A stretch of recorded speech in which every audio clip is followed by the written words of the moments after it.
ஆமென். கர்த்தர் இப்படி நடத்தி கொண்டிருக்கிற நாட்களிலே நாம் பல இடங்களிலே இன்னும் சிறைப்பட்டு இருக்கிறதை நாம் உணர முடியும். ஏதோ அநேகருக்கு பலவீனம் என்கிற சிறையாயிருக்கலாம், அல்லது வருமானத்திலே சிறைப்பட்டு இருக்கலாம். எனக்கு வருமானம் மட்டும் வந்துட்டா நான் ஆண்டவருக்காக நிறைய கொடுப்பேன்னு சொல்றவங்க இருக்கலாம்.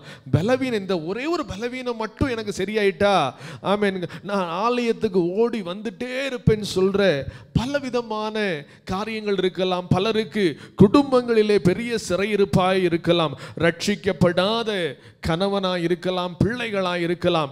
இப்படிப்பட்ட சிறையிருப்புகள் எல்லாம் தேவன் நிச்சயமாக நன்மையாக விடுதலைகளை கொடுத்து தேவன் வழியை கொண்டு வருவார். அல்லேலூயா.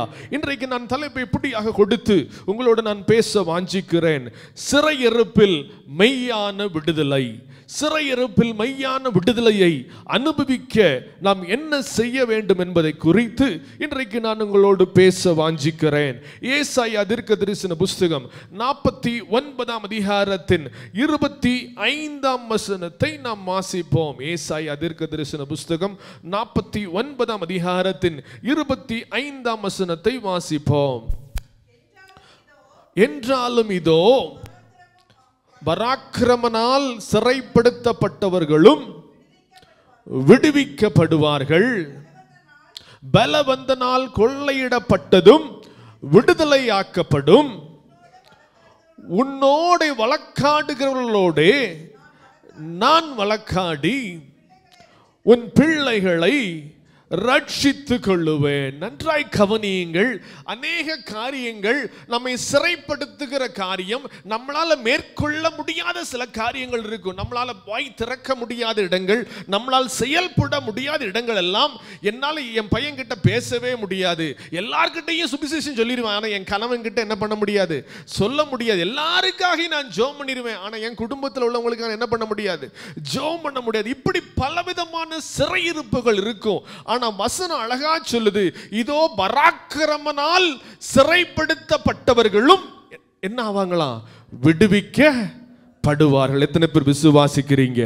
நம்மால் விடுதலையே ஆக முடியாது என்று பிசாசு சொல்லுகிற ஒவ்வொரு நாளும் சொல்லணும், பராக்கிரமம் செய்கிற ஆண்டவர் என்னோடு இருக்கிறார், எங்களை விடுவிக்க வல்லவராயிருக்கிறார். எங்கள் பலவீனத்திலே விடுவிக்க, எங்கள் குறைவிலே எங்களை விடுவிக்க, எங்களுடைய சிறுமையில் எங்களை விடுவிக்க, எதுவும் எங்களை சிறைப்படுத்தாதபடிக்கு எங்கள் தேவன் எங்களை விடுவித்து நடத்த போதுமானவராயிருக்கிறார்.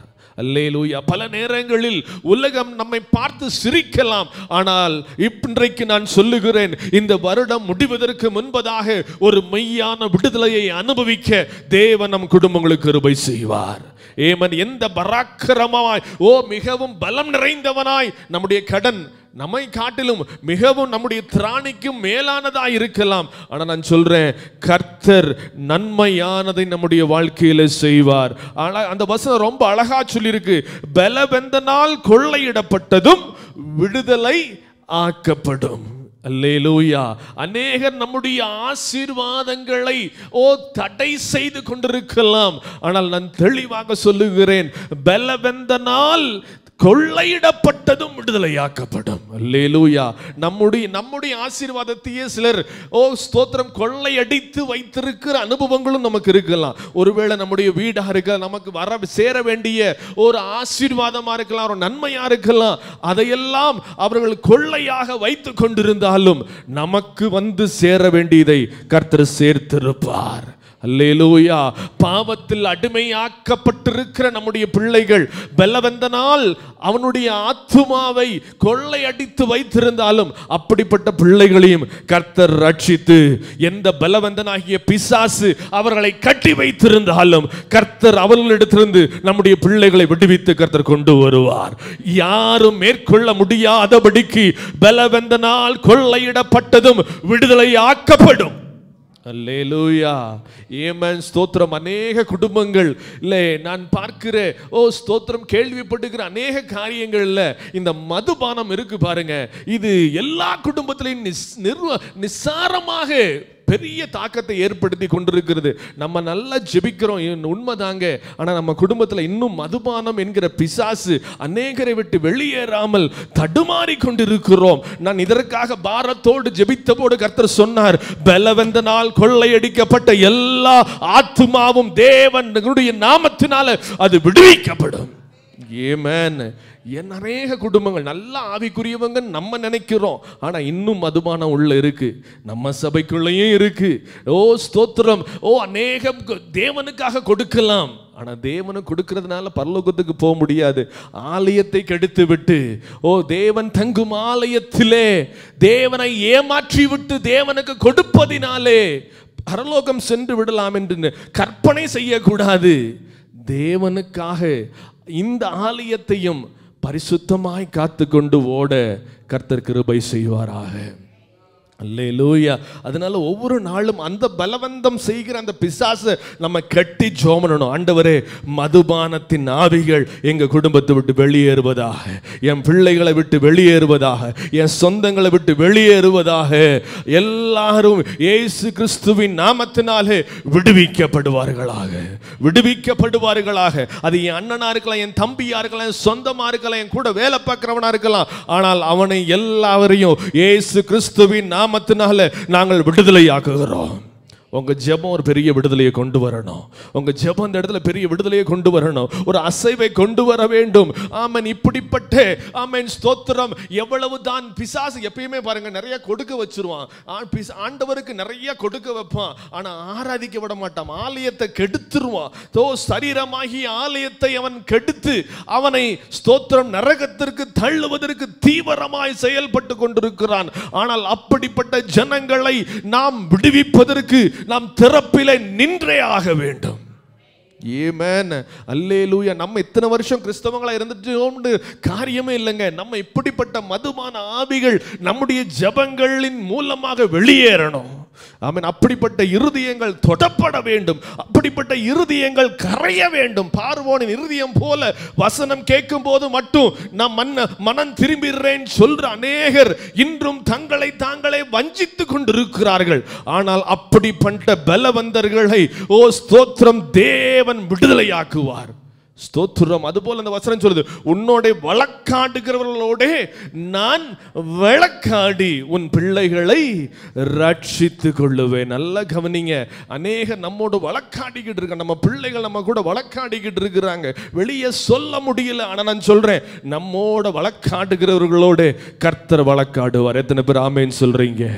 ஆமென். நம்முடைய ஆசீர்வாதத்திற்கு விரோதமாய் வழக்காடுறவர்களா இருக்கலாம். நம்ம வேலை ஸ்தலத்துல உங்களுக்கு விரோதமா உங்க இடத்தை ஆக்குபை பண்ண சொல்லி வழக்காடுகிறவர்களா இருக்கலாம். நம்ம எப்படியாவது வெளியேற்றணும் நினைக்கிறவங்களா இருக்கலாம். ஆனால் அவர்களோடு கர்த்தர் வழக்காடுவார். கர்த்தர் நமக்காக வழக்காடி நம்மை அந்த இடத்துல ஒரு பெரிய அற்புத சாட்சியாக நிறுத்துவார். அல்லேலூயா. அதனால ஒரு நாளும் கவலைப்படாதீங்க.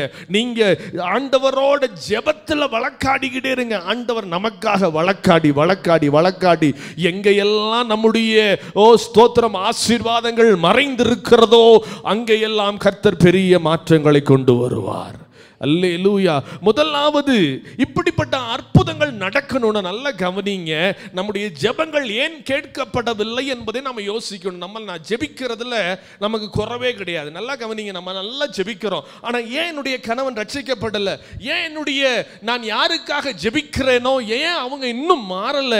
முதல்ல நம்ம ஜெபிக்கிறதுல நல்லா தாங்க இருக்கு, ஆனா ஜெபிக்கிற நம்ம எப்படி இருக்கிறோம், தேவனுக்கு முன்பதாக நான் எப்படி இருக்க வேண்டும் என்பதை நான் சிந்தித்து பார்க்க வேண்டும். ஒரு வசனத்தை வாசிங்க. முதல்ல என்னுடைய ஜெபம் கேட்கப்பட்டு விடுதலைகளை நாங்கள் அனுபவிக்கணும்னா, நாங்கள் குடும்பமாக அனுபவிக்கணும்னா நம்ம என்ன செய்யணும்? சங்கீதத்தின் புஸ்தகம் 139 சங்கீதத்தில் 24 வசனத்தை வாசிப்போம்.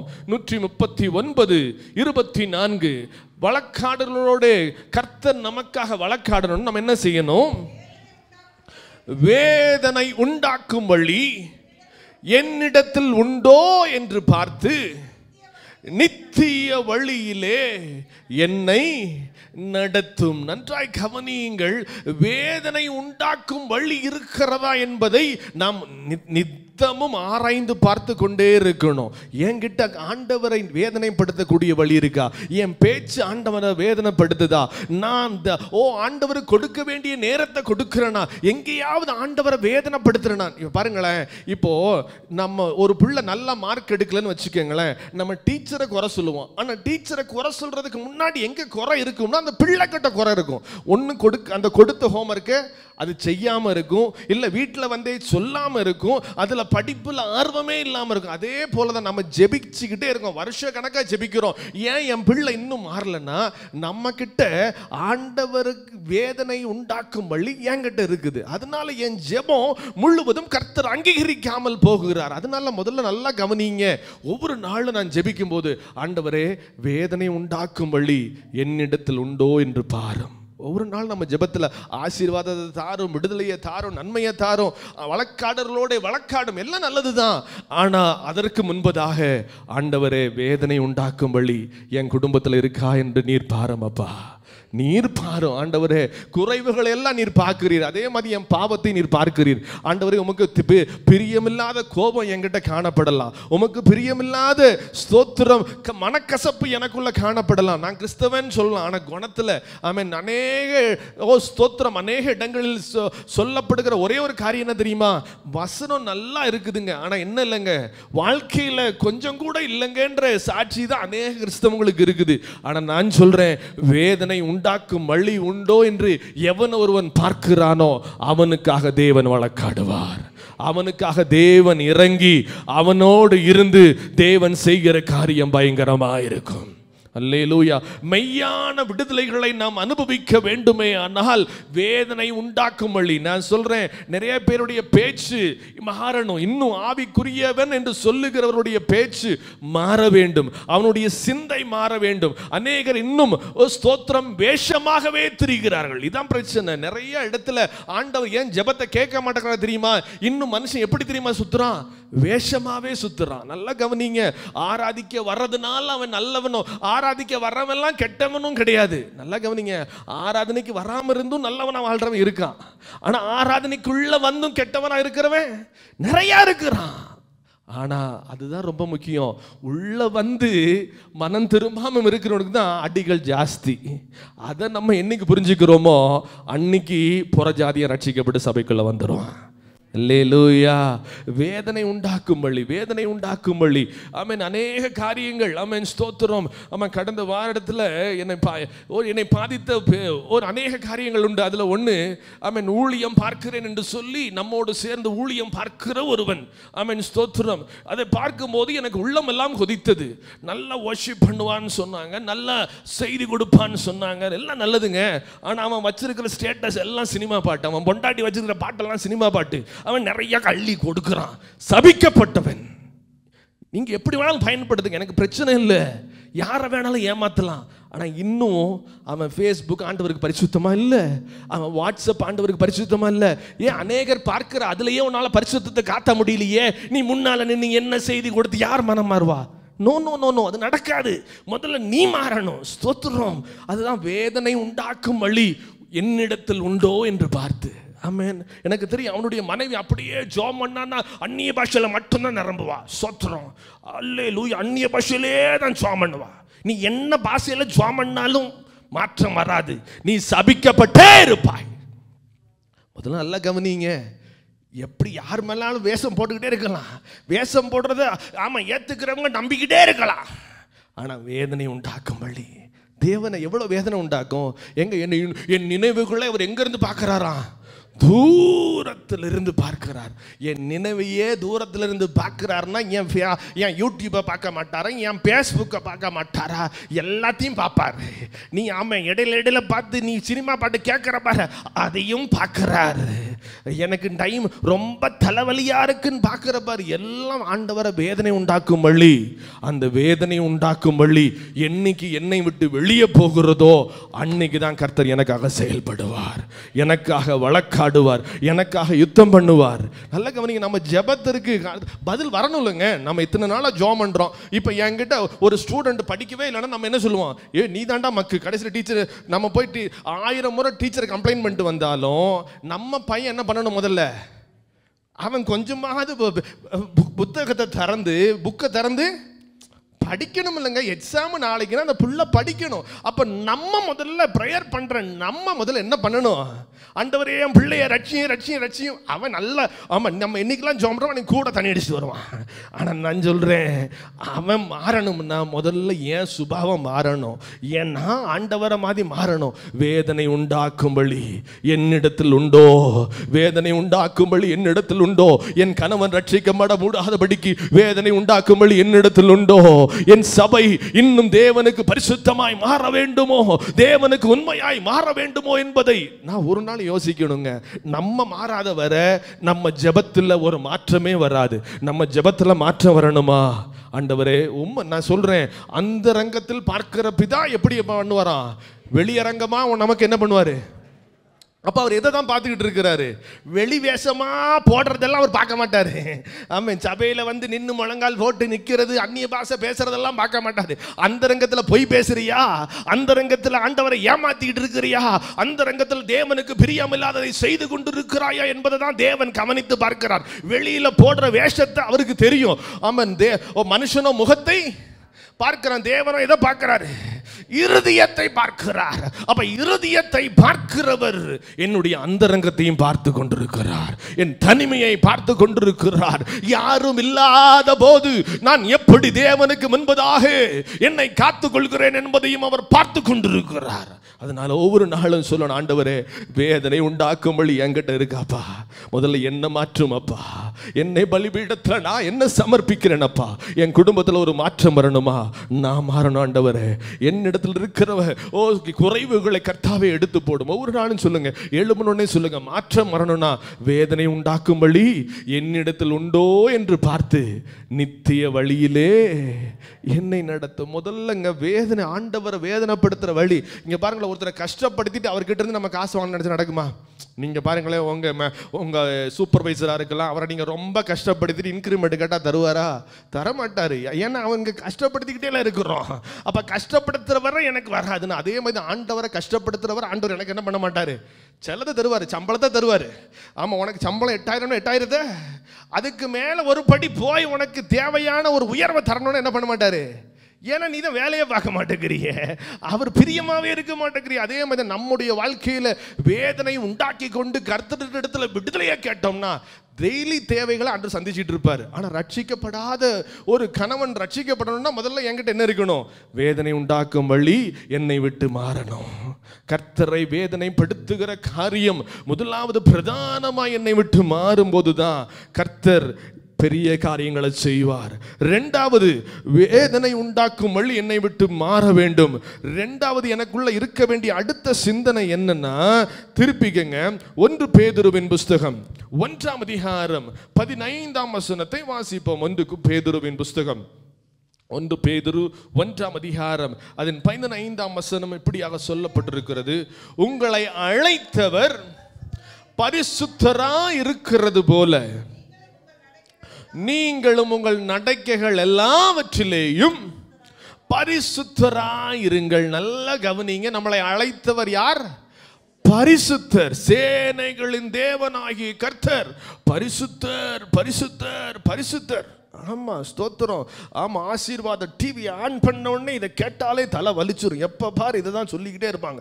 சேனைகளின் தேவனாகிய கர்த்தர், அவர் பரிசுத்தர் தான். நான் பரிசுத்தரா இருக்கேனா? நான் பரிசுத்தரா இருக்கேனா? நான் யோசிக்கணுங்க, ஏங்க அவர் பரிசுத்தர், ஆனா ஏன்ட்ட பொய் பித்தலாட்டம் எல்லாம் இருக்குதே. நான் சொல்றேன், வசனம் அழகா சொல்றேன், உங்களை அழைத்தவர் பரிசுத்தராய் இருக்கிறது போல. எல்லாரும் வாசிங்க, நீங்கள் உங்கள் நடக்கைகள் எல்லாவற்றிலும். நம்ம எப்படி இருக்கணும்? நடக்கைகள் எல்லாவற்றிலும். ஆமென், ஸ்தோத்திரம். நல்லது, ஆமா, ஸ்தோத்திரம். நல்லது நடக்கணும் 1000 போய் சொல்லலாங்க, கிறிஸ்தவனும் சொல்றாங்க. ஆனா நல்ல கவனிங்க, நடக்கைகள் எல்லாவற்றிலும் நாம் பரிசுத்தத்தை காத்து கொள்ளாத வரை அசைவை பார்க்க முடியாது. என் ஜெபம் ஒரு அசைவை தரணும்னா பவுலும் சீலாவும் துதித்த போது சிறைச்சாலை என்ன பண்ணுச்சு? அசைந்தது.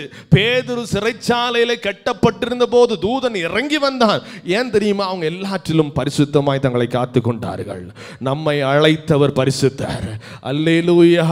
அவர் தாராரோ தரலையோ, முதல்ல நான் எப்படி இருக்கணும்? என் கை ஒரு வேலையில பாருங்களேன், இவன் சிலர்கிட்ட யாருக்கு தெரியுமா பொறுப்பு கொடுப்பா? படித்தவன்ட்ட கூட கொடுக்க மாட்டாங்க. ஆனால் கை சுத்தமாக இருக்கு பாருங்க. சும்மா அவன் கூட இந்த என்ன சொல்லட்டுமா, இந்த மேனேஜர் வந்த உடனே சும்மா அந்த பேக்கை தூக்கிட்டு ஓடுவான் பாருங்க. அவன் உண்மையை மட்டும் பேசுவான். யாருக்கிட்ட? நம்மளை போட்டு விடுறான் பாருங்க. அவன் அதை மட்டும் கரெக்டாக அந்த வேலையை பார்ப்பான். வேலை பார்க்குறானோ இல்லையோ சுத்தம் அதான் என்ன நடந்திருக்கு அதை மட்டும் போய் சில பியூன் இருப்பான், சில கிளர்க்கு இருப்பான். இவங்க மட்டும் என்ன பண்ணுவாங்கன்னா கரெக்டாக என்ன நடக்குதோ அப்படியே போட்டு கொடுத்துட்டு அவனுக்கு பாருங்க நம்ம கஷ்டப்பட்டு வாங்குற சம்பளத்தை அவன் ஈஸியாக வாங்கிட்டு போயிடுவான். அதுதான், வேற ஒன்றும் இல்லை. நம்ம நடக்கையில் பரிசுத்தத்தை காத்து கொண்டாலே நம்முடைய ஜெபம் கேட்கப்படும். பதிலை பரலோகம் கட்டளையிடும். நமக்காக அசைவுகள் உண்டாகும். சிறைச்சாலைகள் அசையத்தக்கதாக, எல்லா சிறையிருப்புகளும் நொறுங்கத்தக்கதாக கர்த்தர் எனக்காக செயல்பட வேண்டுமானால் என்னுடைய நடக்கை எல்லாவற்றிலும் என்னை பரிசுத்தமாய் காத்துக்கொள்ளணும். ஏமேன்.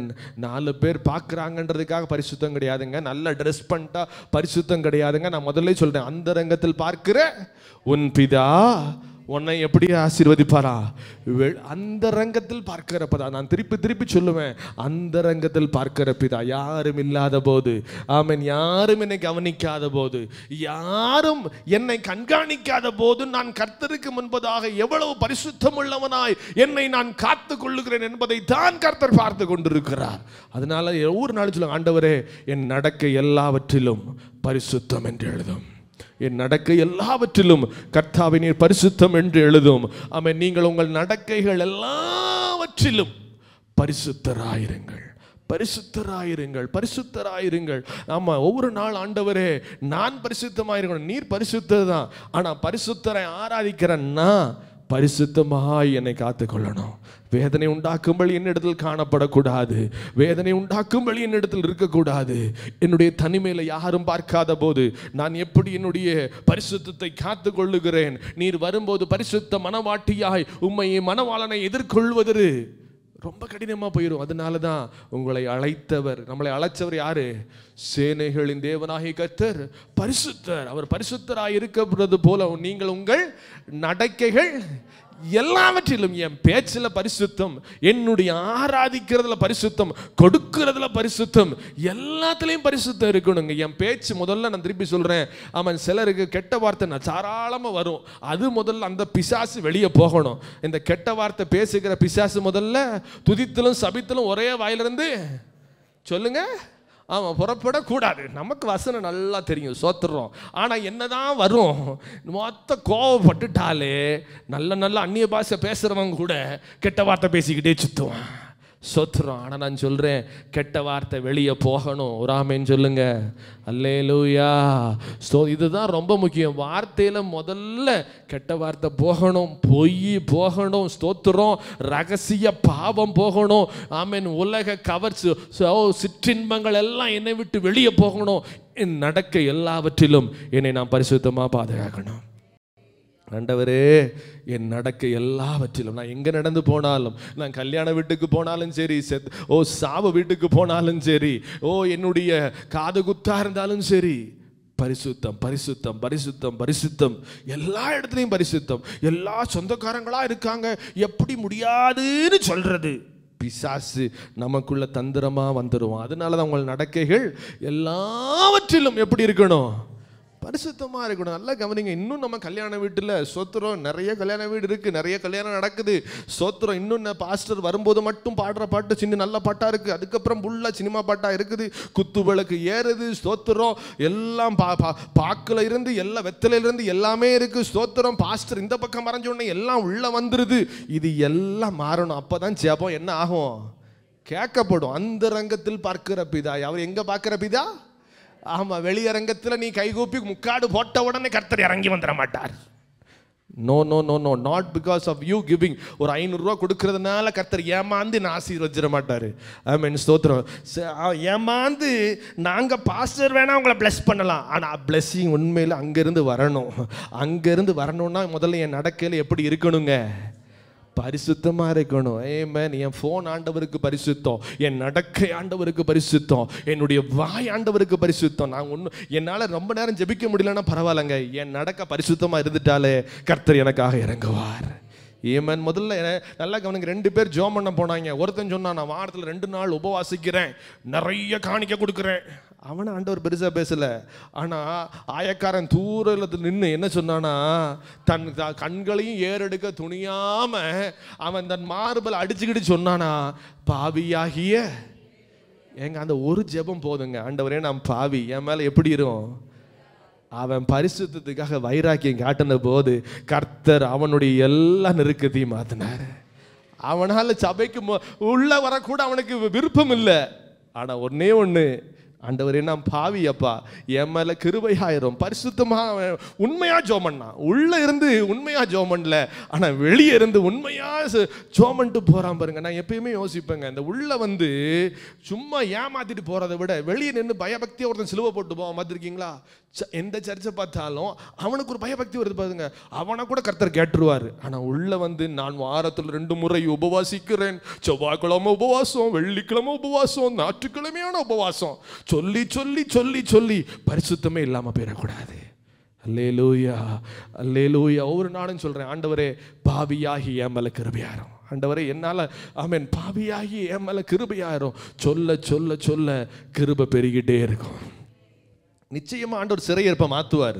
எல்லாம் மெய்யான விடுதலையை பார்ப்போம். இதுதான் மெய்யான விடுதலை காண்பதற்கு ஒரே வழி என்னன்னா, எப்பொழுதும் அந்தரங்கத்தில் பார்க்கிற பிதாவுக்கு முன்பதாக என் நடக்கைகள் எல்லாவற்றிலும் என்னை நான் பரிசுத்தமாய் காத்துக்கொள்ள வேண்டும்.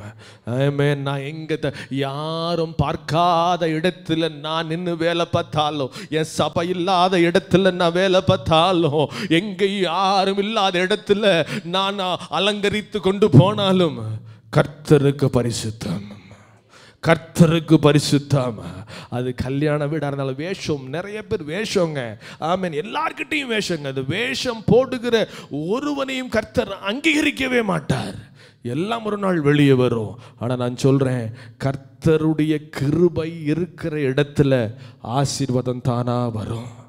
பரிசுத்தமாக இருந்துட்டோமா, கர்த்தர் கிருபை பெருகிட்டே இருக்கும், ஆசீர்வாதம் உண்டாகி கொண்டே இருக்கும். ஆசீர்வாதத்தின் உறைவிடமாய் தேவன் இருந்து கொண்டே இருப்பார். அதனால தான் ரொம்ப அழகாக சொல்லியிருக்குது, முதல்ல பரிசுத்தமாக இருக்கணும். நான் முதல்ல சொன்னேன், அல்லேலூயா, வேதனை உண்டாக்கும் வழியும் இருக்கான்னு பார்க்கணும். 2வது நடக்கைகள் எல்லாவற்றிலும் எப்படி இருக்கணும்? பரிசுத்தமாக இருக்கணும். 3வது காரியம், நான் எப்படி இருக்கணும்? யோவான் எழுதின சுவிசேஷம் 15ஆம் அதிகாரம் 4ஆம் வசனத்திற்கு நேராய் திருப்புவோம். யோவான் எழுதின சுவிசேஷம் 15ஆம் அதிகாரம் 4ஆம் வசனத்தை வாசிப்போம். என்னில் நிலைத்திருங்கள், நானும் உங்களில் நிலைத்திருப்பேன். கொடியானது திராட்சை செடியில் நிலைத்திராவிட்டால் அது தானாய் கடி கொடுக்காத மாட்டாதது போல, நீங்களும் என்னில் நிலைத்திராவிட்டால் கனி கொடுக்க மாட்டீர்கள். நல்லா கவனிங்க, பரிசுத்தமா இருக்கணும். அடுத்த காரியம், நம்ம எங்க நிலைச்சிருக்கணும்? ஆண்டவர்கிட்ட நிலைச்சிருக்கணும். ஆமென், ஸ்தோத்திரம். நேரத்திற்கு ஏற்றார் போலெல்லாம் நான் மாறுகிறவனாய் பச்சொந்தியாய் இருக்கக்கூடாது. நம்ம பாஷையில எப்படி மாறக்கூடாது? பச்சொந்தியாய் மாறக்கூடாது. கல்யாண வீட்டிலே ஒரு பச்சொந்தி, ஆராதனைக்குள்ள வந்த ஒரு பச்சொந்தி, காணிக்கை கொடுத்து ஜெபம் பண்ணும்போது முக்காடு போடும்போது ஒரு பச்சொந்தி. அல்லேலூயா. இப்படி பச்சொந்திகளாய் மாறாமல் நான் எப்பயும் யார்கிட்ட நிலைச்சிருக்கணும்? வசனத்தில் நிலைச்சிருக்கணும். ஆமென். வசனத்தில் நிலைச்சிருக்கணும். என்னில் நிலைத்திருங்கள், நானும் உங்களில். ஆண்டவர் சொன்னார், நான் நிலைச்சு இருந்துட்டா ஆண்டவர் நிலைத்திருப்பார். நிலைத்திருக்கும் போது என்னோட வழக்காடர்களோட யார் வழக்காடுவார்? என் தேவன் வழக்காடுவார். எத்தனை பேர் ஆமேன்னு சொல்றீங்க? நான் சொல்றேன், எத்தனை புரியுது? நான் நிலைச்சிருந்தாலும், போராட்டம் வந்தாலும், பரீட்சைகள் வந்தாலும், சோதனைகள் வந்தாலும், நிலைத்திருக்க நிலைத்திருக்க நிலைத்திருக்க ஆண்டவர் கனி கொடுக்கிறவனாய் என்னை மாற்றுவார். அதான் வசனம் சொல்லுது, கொடியானது திராட்சை செடியில் நிலைத்திராவிட்டால் அது தானாய் கனி கொடுக்க மாட்டாதது போல நீங்களும் என்னில் நிலைத்திராவிட்டால் என்ன கொடுக்க மாட்டீங்க. நம்ம எல்லாரும் கனி கொடுக்கிறவர்களா இருக்க தான் விரும்புகிறோம். நல்லா ஜெபிக்கிறோம். ஏங்க நம்ம எல்லாத்துலேயும் கனி எதிர்பார்ப்போம். பாருங்களேன், வேலை பார்க்குறோம், சம்பளத்தை நம்ம எதிர்பார்க்காம வேலை பார்ப்போமா? சம்பளம்லாம் வேண்டாங்க, நீங்கள் கொடுக்கறத கொடுங்கன்பாங்க. ஆனால் சம்பளம் வரலன்னா டென்ஷன் ஆயிடுவாங்க. பார்த்துருக்கீங்கன்னா கொஞ்சம் பேர் சுற்றுறோம். நீங்கள் கொடுக்கறத கொஞ்சம் வேலைக்காரங்க இருக்காங்க, நீங்கள் கொடுக்கறத கொடுங்க. சரி, உங்ககிட்ட போய் எப்படி கேட்கறது? அடுத்து கம்மியாக கொடுத்துட்டோம்னா அடுத்து வேலையை கூப்பிட்டு என்னவே வர மாட்டான்.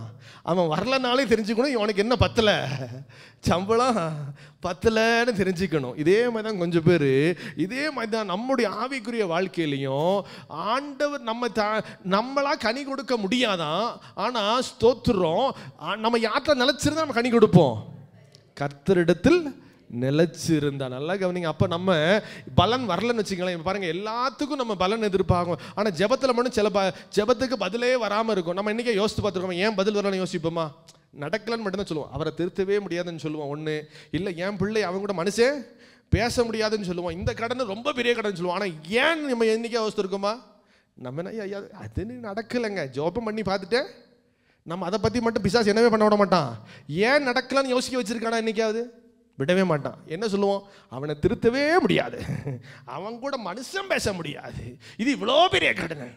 அப்படி சொல்லக்கூடாது. முதல்ல ஆண்டவரே, வேதனை உண்டாக்கும் வழி என்கிட்ட இருக்கோ, ஏன் அந்தரங்கம் உமக்கு முன்பதாக உண்மையா இருக்குதா? அப்ப நான் உண்மையில் நிலைத்திருக்கிறேனா இல்லையா? முதல்ல நான் நிலைச்சிருந்தேன்னா நான் என்ன பண்ண இருப்பேன்?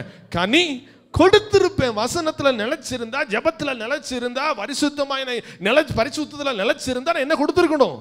கனி கொடுத்திருக்கணும். என் ஜெபத்துல கனி கிடைச்சிருக்கணும். அப்ப கனி கிடைக்கலனா என்ன காரணம்? நான் ஆண்டவருடைய வசனத்தில் நிலைத்திருக்கவில்லை, பரிசுத்தத்தில் நிலைத்திருக்கவில்லை, நிலை தடுமாறி போகிறேன் என்பதை நான் ஒவ்வொரு நாளும் உணர்ந்துக்கணும். நல்லா கனி கொடுக்கலனாலே என்ன அர்த்தம்? என் ஜெபத்துல ஒரு தடுமாற்றம் இருக்கிறது, என் வேத வாசிப்புல ஒரு தடுமாற்றம் இருக்கிறது, ஆண்டவரை தேடுறதுல ஒரு தடுமாற்றம் இருக்கிறது, தேவனை பிரியப்படுத்துவதிலே ஒரு தடுமாற்றம் இருக்கிறது. அதனாலதான் என்கிட்ட என்ன இல்லை? கனி இல்லாத ஜீவிதம், கனி இல்லாத வாழ்க்கை. நல்லா கவனிங்க. ஜெபத்து எதுல நீங்க யோசிக்கிறீங்களோ இல்லையோ, ஜெபம் பண்ணும்போது ரொம்ப யோசிக்கணும். வருஷங்கள் ஆகுதா, தாமதமாக. சில தாமதங்கள் தேவனையினுடைய நாம மகிமைக்காக இருக்கும். ஆனா சில தாமதங்கள் நம்மை நாமே தேடிக்கொள்வது. அல்லேலூயா. என்னுடைய குறைவின் நிமித்தமாக. நல்லா கவனிங்க. சிம்சோன் ஒரு வேளை அவன் ஆண்டவருக்கு பிரியமில்லாததை செஞ்சான். அப்போ அவன் ஆசீர்வதிக்க, அவனுக்கு அங்கே ஆண்டவர் இறங்குவதற்கு அவனுடைய முடி திருப்பி என்ன ஆகணும்?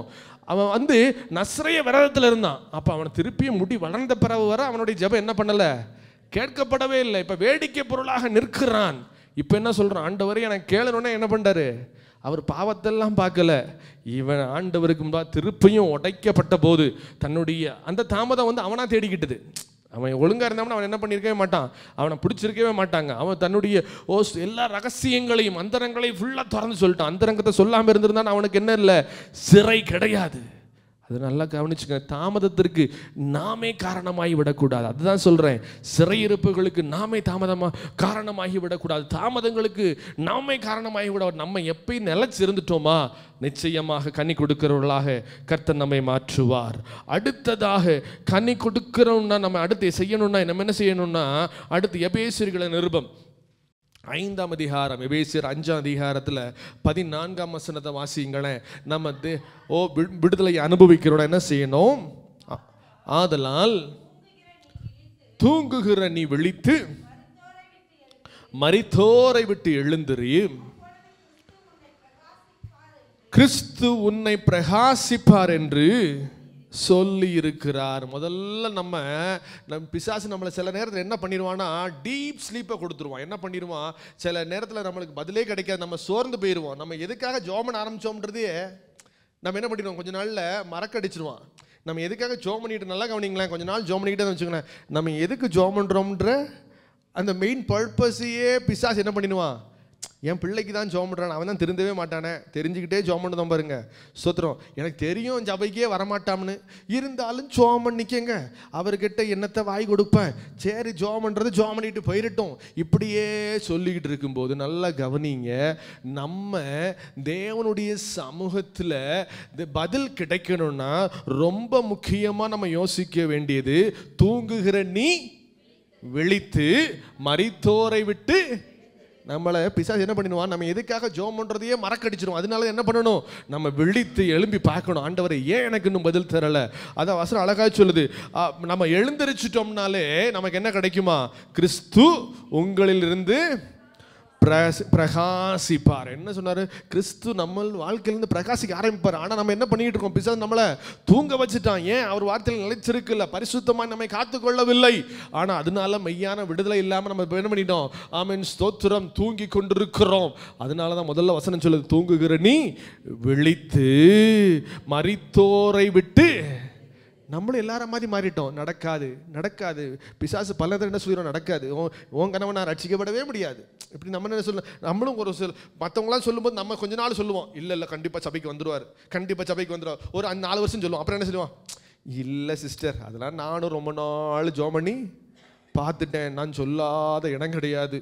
சோத்துறோம், நானும் இன்னும் ஒரு மாற்றமும் இல்லை. நம்மளும் என்ன பண்ணுவோம், கொஞ்ச நாளில் சொல்லி ஜோம் பண்ணி பார்த்துட்டு தூங்கிடுவோம். சோத்துறோம். இதுக்கு மேலே அவருக்கு ஜோம் பண்ணி பிரயோஜனம் இல்லை பிரதர், உங்களுக்கு தெரியாது. ஏன் கணவரை பற்றி எனக்கு நான் சொல்கிறேன், இப்படி தான் பிசாசு தூங்க வச்சிருவான். ஆனால் தூங்குகிற நீ விழித்து மரித்தோரை விட்டு எழுந்திரு. எல்லா சூழ்நிலைகளையும் மாற்றக்கூடிய தேவன் நம்முடைய தேவன். எல்லாவற்றையும் நன்மையாய் மாற்ற பண்ணுவார். நல்ல கரங்களை தட்டி கர்த்தரை மகிமைப்படுத்தி மரித்தோரை விட்டு எழுந்திருக்கும் போது பிசாசு நம்மளை மரித்தவர்களைப் போல மாற்றி வைத்திருப்பான். ஆனால் எழுந்திருத்து கிறிஸ்துவுக்குள் நிலைத்திருக்கும் போது தேவன் நம்மை பிரகாசிக்க செய்வார்.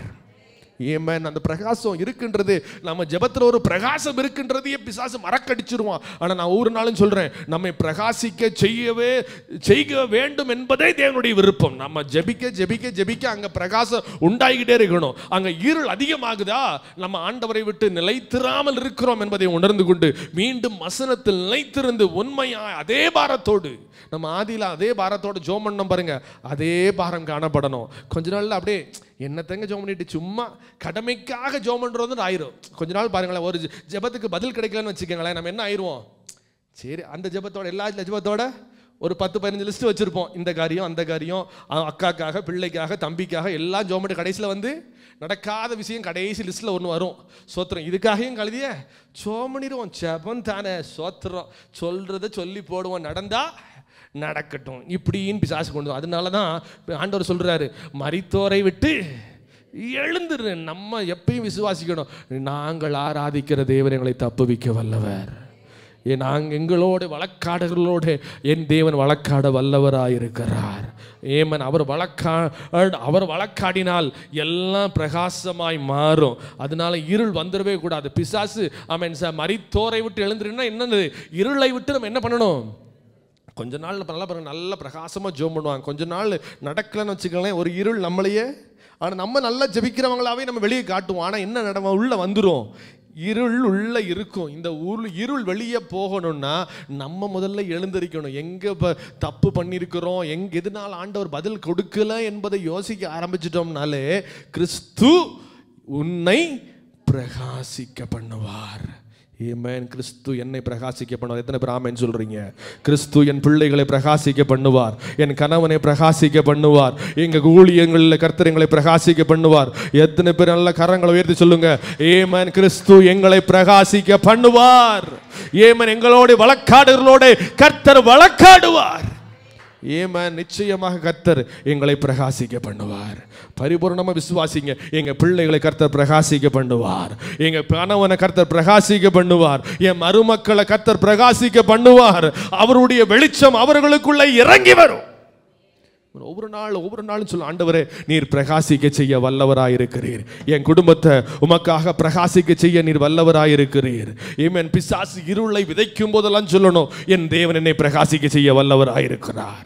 ஆமென். அநேக சூழ்நிலைகள் ஆமென் ஸ்தோத்திரம் நம்மை இருளடைய செய்யும், நம்மளை மரித்தவனை போல உணரச் செய்யும். ஆமென். ஆனா ஒவ்வொரு நாளும் சொல்லும், கிறிஸ்தரே எங்களை பிரகாசிக்க செய்வார், எங்கள் பிள்ளைகளை பிரகாசிக்க நிச்சயமாக செய்வார். அவர் நினைத்தது எங்கள் குடும்பத்திலே நடக்கும். நான் ஜெபிக்கிறது என் குடும்பத்தில் நடக்கும். எத்தனை பேர் விசுவாசிக்கிறீங்க? நீங்கள் ஜெபிக்கிற எல்லா அற்புதங்களும் உங்கள் குடும்பத்தில் நிச்சயமாய் கர்த்தர் நடப்பித்து காட்டுவார். எத்தனை பேர் விசுவாசிக்கிறீங்க? கிறிஸ்து நம்மை பிரகாசிக்க செய்ய அவர் வல்லவராய் இருக்கிறார். ஒவ்வொரு நாளும் எங்களை பிரகாசிக்க செய்வார், எங்க பிள்ளைகளை பிரகாசிக்க செய்வார். அவனுக்குள்ள ஒரு இருள் இருக்குது, ஆனா அந்த இருள் நீங்க போகிறது, அந்த இருள் நீங்க போகிறது. ஆமென் ஸ்தோத்திரம். ஆமென். கானான் தேசத்துக்கு போயிட்டு வந்தவங்க சொன்னாங்க, அவர்களை காத்த நிழல் அவர்களை விட்டு விலகி போனது, எல்லா இருளும் விலகி போகிறது. எத்தனை பேர் விசுவாசிக்கிறீங்க? இன்னைக்கு அநேக இருள் விலக போகிறது. உங்க குடும்பத்தில் உங்க பிள்ளைகளை கட்டி வைத்திருக்கிற ஒரு நிழல் விலக போகிறது. உங்க குடும்பத்தை கட்டி வைத்திருக்கிற ஒரு இருள் விலக போகிறது. தேவன் பிரகாசிப்பார், தேவன் பிரகாசிப்பார். உங்கள் குடும்பத்தில் தேவன் உங்களை பிரகாசிக்க செய்வார். ஆமென். ஒவ்வொரு நாளும் பிரகாசிக்க செய்ய வல்லவராயிருக்கிறார். பிசாசு சில நேரத்தில் நம்மளை தூங்க வச்சிருவான், ஜெபத்தில் தூங்க வச்சிருவான், மரித்தவர்களை போல ஆக்குவான். கவலைப்படாதீங்க, நீங்க சொல்லுங்க, எங்கள் தேவன் எங்களை பிரகாசிக்க செய்வார். ஏமன். நான் ஆராதிக்கிற தேவன் எங்களை பிரகாசிப்பிக்கிற தேவன். ஏமன். சில நேரத்தில் இந்த ஜெபத்துக்கெல்லாம் பதில் கிடைக்காது, பிசாசு சொல்லும் போதெல்லாம் சொல்லுங்க, எங்களை பிரகாசிக்க செய்ய அவர் வல்லவராயிருக்கிறார். ஏமன். அக்னி சூளைக்குள்ள போனாலும் அங்கேயும் என்னை பிரகாசிக்க வைப்பார். ஏமன். சிங்க கெபிக்குள்ள இருந்தாலும் அங்கேயும் என்னை பிரகாசிக்க வைப்பார். எப்படிப்பட்ட சூழ்நிலையிலும் தேவனோடு நிலைத்திருந்தால் என்னை பிரகாசிக்க செய்வது அவருடைய கடமையாயிருக்கிறது. அக்னி சூளைக்குள்ள போட்டு சாத்ராக் மேஷக் ஆபேத்நேகோவை இருளாக்க பார்த்தாலும் அவங்க அவரோட நிலைச்சிருந்ததுனால அக்னி சூளைக்குள்ள இருந்து வெளியே நடந்து வந்தாங்க. அதுதான் தேவனுடைய பிரகாசம். எத்தனை பேருக்கு நான் சொல்ற ரகசியம் புரியுது? ஏமன். தேவன் நம்மை பிரகாசிக்க செய்வார். நீங்க ஆமென் ஆண்டவர் சிலரை ஆமென் ரட்சிக்கவே முடியாதுன்னு சொல்ற ஒரு கட்டத்தில் நிற்கலாம். ஆனா நான் சொல்றேன், அவர்களையும் பிரகாசிக்க செய்ய என் தேவனால கூடும். உங்க குடும்பத்தில் என்ன சூழ்நிலையோடு இருந்தாலும் சரி, கிறிஸ்து எங்களை பிரகாசிக்க செய்வார். உங்க வலது கரத்தை உயர்த்தி மீண்டும் ஒரு முறை சொல்லுங்க, கிறிஸ்து எங்களை பிரகாசிக்க செய்வார், எங்கள் பிள்ளைகளை பிரகாசிக்க செய்வார், எங்கள் குடும்பங்களை பிரகாசிக்க செய்வார், எங்கள் ஊழியங்களை பிரகாசிக்க செய்வார். நாங்கள் அசைக்கப்படுவதில்லை. ஏமன். ஒவ்வொரு நாளும் சொல்லுங்க, எங்களை பிரகாசிக்க செய்வார், எங்களை பிரகாசிக்க செய்வார். நம்ம நிலைச்சு இருந்துட்டோம்னா கர்த்தர் கனி கொடுக்கிறவர்களாய் நம்மை மாற்ற போதுமானவராயிருக்கிறார். ஏமன். ஒவ்வொரு நாள் ஆண்டவரே நான் நிலைச்சிருப்பேன்ப்பா, என்னை பிரகாசிக்க செய்வது உங்களுடைய கடமை.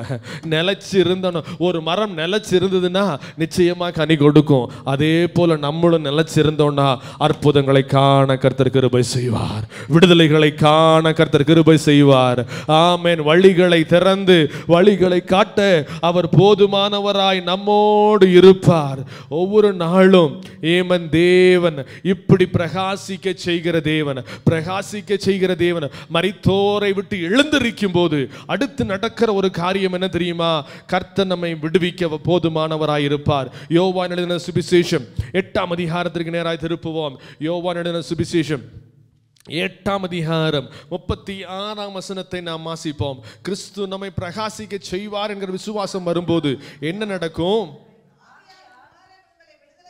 குமாரன் உங்களை விடுதலையாக்கினால். ஏமேன். எத்தனை பேர் விசுவாசிக்கிறீங்க? குமாரன் நம்மை விடுதலையாக்கினால் மெய்யாகவே விடுதலையாவீர்கள். எத்தனை பேர் ஒரு ஆமேன் சொல்றீங்க? மெய்யாகவே விடுதலையாவோம். எத்தனை பேர் ஆமேன் சொல்றீங்க? எங்கள் பிள்ளைகள் விடுதலையாக்கப்படுவார்கள், எங்கள் சபை விடுதலையாக்கப்படும், எங்களுடைய ஊழியங்கள் விடுதலையாக்கப்படும். ஏனென்றால் கிறிஸ்து பிரகாசிக்க செய்ய வல்லவராயிருக்கிறார். எங்கள் பிள்ளைகளை பிரகாசிக்க செய்ய வல்லவராயிருக்கிறார். எங்கள் குடும்பங்களை பிரகாசிக்க செய்ய வல்லவராயிருக்கிறவர். அவர் எங்களை விடுதலையாக்குவார். குமாரன் உங்களை விடுதலையாக்கினால் மெய்யாகவே. ஏமேன். எத்தனை பேர் ஆமென் சொல்றீங்க? மெய்யாகவே விடுதலையாவோம். ஏமேன். கடலிலிருந்து விடுதலையாவோம், பலவீனத்திலிருந்து விடுதலையாவோம். ரட்சிக்கப்பட முடியாதபடிக்கு சத்துரு கட்டி வைத்திருக்கிற எல்லாவற்றிலும் இருந்து கர்த்தர் நம்முடைய பிள்ளைகளையும் குடும்பங்களையும் விடுதலையாக்குவார். ஏமன். விடுதலை ஆக்குகிற தேவன் அவர், விடுதலை ஆக்குகிற தேவன் அவர். ஏமன். அநேகருக்கு வசனம் தெரியும், ஆனாலும் விடுதலை ஆக்கப்படாமல் இருப்பதற்கு காரணம் என்ன? நம்மிடத்தில் வேதனை உண்டாக்கும்படி இருக்கிறது. இன்னைக்கு அது மாறும்போது நிச்சயமாக நிச்சயமாக கர்த்தர் நம்முடைய காரியங்களில் ஒரு பெரிய விடுதலை கட்டளையிடுவார். குமாரன் உங்களை விடுதலையாக்கினால் மெய்யாகவே விடுதலையாவீர்கள். ஏமேன். விடுதலையாக கர்த்தர் கிருபை செய்வார், விடுதலை அடைய கர்த்தர் கிருபை செய்வார். அந்த விடுதலை மெய்யான விடுதலையா இருக்கும். அந்த வசனம் அழகா சொல்லுது பாருங்க, மெய்யாகவே விடுதலையாவீர்கள், மெய்யாகவே விடுதலையாவீர்கள். நிலைச்சு இருந்துட்டோம்னா நிச்சயமா கனி கொடுப்போம், நிச்சயமா விடுதலையை காண்போம், நிச்சயமா நன்மையானவைகளை கர்த்தர் என்றைக்கும் நமக்கு செய்ய போதுமானவராய் இருக்கிறார். ஆனா மெய்யாகவே விடுதலை ஆகணும்னா நம்ம செய்யக்கூடாத ஒரு காரியம் இருக்குங்க. அற்புதம் அவர் செய்யணும்னா நல்லா கவனிங்க. விடுதலை நம்ம விடுதலையை வாஞ்சித்தாலும் பிசாசு அவ்வளோ எளிதில் விடுதலையை நமக்கு கொடுக்க விட மாட்டான். நல்லா கவனிங்க. அவன் யோபு தேவனுக்கு முன்பதாக உண்மையா காணப்பட்டாலும் யோபுவுக்கே டெஸ்ட் வைக்க பிசாசு சொல்லி கொடுத்தவன் ஆண்டவர்கிட்ட போய். புரியுதா நான் சொல்றது? புரியுதா? யோபு கர்த்தருக்கு முன்பதாக உண்மையானவன் தான், ஆனா அவனையே பரீட்சை பண்ணி பார்க்க சொல்லி சவால் விட்டது யாரு? சத்துரு. அதே மாதிரி நீங்க விடுதலை ஆகணும்னு நினைச்சாலும் உங்களுக்குள்ள இருக்கிற சில காரியங்கள் உங்கள் விடுதலையை தடுத்து கொண்டே இருக்கும். அதுல முதல் பிரதானமான காரியம் என்னதுன்னா, மத்தேயு எழுதின சுவிசேஷம் 13ஆம் அதிகாரம், மத்தேயு எழுதின சுவிசேஷம் 13ஆம் அதிகாரத்தில் 58ஆம் வசனத்தை நாம் வாசிப்போம். மத்தேயு எழுதின சுவிசேஷம் 13ஆம் அதிகாரம் 58ஆம் வசனம். அவர்களுடைய அவிசுவாசத்தின் நிமித்தம் அங்கே அவர் அநேக அற்புதங்களை செய்யவில்லை. முதல்ல என்ன வரக்கூடாதுங்க? அவிசுவாசம் வரவே கூடாது. ஒரு ஆமென் சொல்லுங்க. கர்த்தர் நம்மை பிரகாசிக்க செய்யணும், நம்ம பிள்ளைகளை பிரகாசிக்க செய்யணும்னா நமக்குள்ள என்ன வரக்கூடாது? அவிசுவாசம் வரக்கூடாது. ஒரே ஒரு இடத்துல நீங்க பார்த்தீங்கன்னா, ஒருத்தன் ஆண்டவர்கிட்ட உனக்கு குணம் அடையணுமான்னு கேட்டா உடனே அவன் சொல்லுவான், ஆண்டவரே என் அவிசுவாசம் நீங்கும்படி எனக்கு அற்புதம் வேண்டாம் ஆண்டவரே, ஆனா எனக்குள்ள என்ன இருக்கு? இதுதான் நம்முடைய உண்மையான யதார்த்த நிலை. என்ன தெரியுமா? பிசாசு என்ன தெரியுமா பண்ணுவான்? நம்மளை தூங்க வச்சிருவான். விசுவாசமும் ஒன்று இருக்குன்றதையே ஆமா நம்ம பேர்ல என்னங்க? விசுவாசிகள். ஆனா விஷ ஊசிகளாவே பிசாசு நம்மளை என்ன பண்ணிடுவான்? மாத்திடுவான். விஷத்தை கொடுத்து உள்ள தூங்க வச்சிருவான். ஆனா அந்த விஷம் ஜெயிக்கணும்னா எனக்குள்ள என்ன இருக்கணும்? விசுவாசம் இருக்கணும். ஒரு ஆமென் சொல்லுங்க. ஏமேன். அவன் ஊசி நமக்குள்ள மேற்கொள்ளாம இருக்கணும்னா நான் விசுவாசத்தில் பலவீனமா இருக்கக்கூடாது. ஏமேன். அவர்களுடைய அவ்விசுவாசத்தின் நிமித்தம் அவர் அங்கே அநேக அற்புதங்களை, இங்க பாருங்க, அற்புதத்திற்கு தடை என்ன தெரியும்? புரிஞ்சிருச்சா உங்களுக்கு? முதல்ல என்ன பிசாசு என்ன பண்ண விட மாட்டான்? விசுவாசிக்க விட மாட்டான். விசுவாசம் இல்லைன்னா ஜெபிக்க விட மாட்டான். ஜெபிக்க உள்ளனா அங்க எல்லாமே இருள் வந்துரும். இருள் வந்துட்டா அங்க பிரகாசம் எல்லாம் இல்லாம போயிடும். ஆனா விசுவாசம் வந்துட்டா அங்க பெரிய நம்பிக்கை வந்துரும். ஆமே. நம்பிக்கை வந்துட்டா அங்க வெளிச்சம் வந்துரும். வெளிச்சம் வந்துட்டா அங்க விடுதலை வந்துவிடும். ஏமேன். அதனால ரொம்ப கவனமா, ஆண்டவரே ஒரு நாள் ஆண்டவரே இந்த காரியத்தில் இவனுக்காக இனி ஜெபிச்சு பிரயோஜனமே இல்லைன்னு எல்லாரும் சொன்னாலும் நான் சொல்றேன், நீங்க சொல்லணும், கர்த்தர் எங்களை பிரகாசிக்க செய்வார். உங்க பிள்ளையை பறிச்சு சொல்லலாம், இல்லை உங்க குடும்பத்தை பத்தி சொல்லலாம், ரட்சிக்கப்படவே முடியாதுன்னு யார் சொன்னாலும் சொல்லுங்க, கர்த்தர் எங்களை பிரகாசிக்க செய்வார். இன்னைக்கு நான் ஆமென் உங்களுக்கு உற்சாகப்படுத்திட்டு போறேன், கர்த்தர் நம்மை பிரகாசிக்க செய்வார். ஏமேன். நான் திருப்பியும் முதல்ல சொல்லிட்டேன், மதுபானத்தில் பலவீனப்பட்டு அந்த பலவந்தன் அநேக குடும்பங்களிலே போராடி கொண்டிருக்கிறான். அவன் சில குடும்பங்கள் வெளியே சொல்றோம், பல குடும்பங்கள் வெளியே சொல்லல.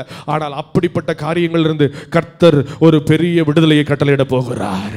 ஏமேன். கர்த்தர் ஒரு பெரிய விடுதலை கட்டளையிட போகிறார். விசுவாசத்தோடு கர்த்தர் இன்னும் நிலைத்திருக்கும் போது அநேக விடுதலைகள் தானாய் வந்து நடக்க போகிறது.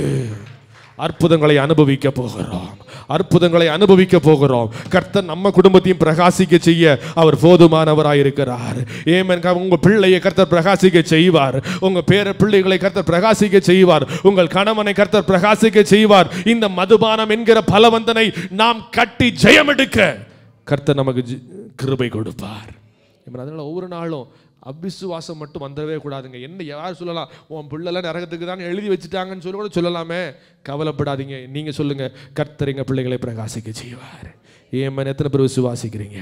கர்த்தரை பிரகாசிக்க செய்வார். கண்களை மூடுவோம், கர்த்தரை நோக்கி பார்ப்போம். நம்மை பிரகாசிக்க செய்கிற தேவனவர், நம்மை பிரகாசிக்க செய்கிற தேவனவர். இன்னைக்கு ஒப்பு கொடுத்து ஜெபம் பண்ணுவோம். ஏமன் கர்த்தாவே, நாங்கள் இன்னைக்கு விசுவாசத்தோடு கேட்குறோம்ப்பா, நீர் ஒரு பெரிய அற்புதத்தை செய்வீராக.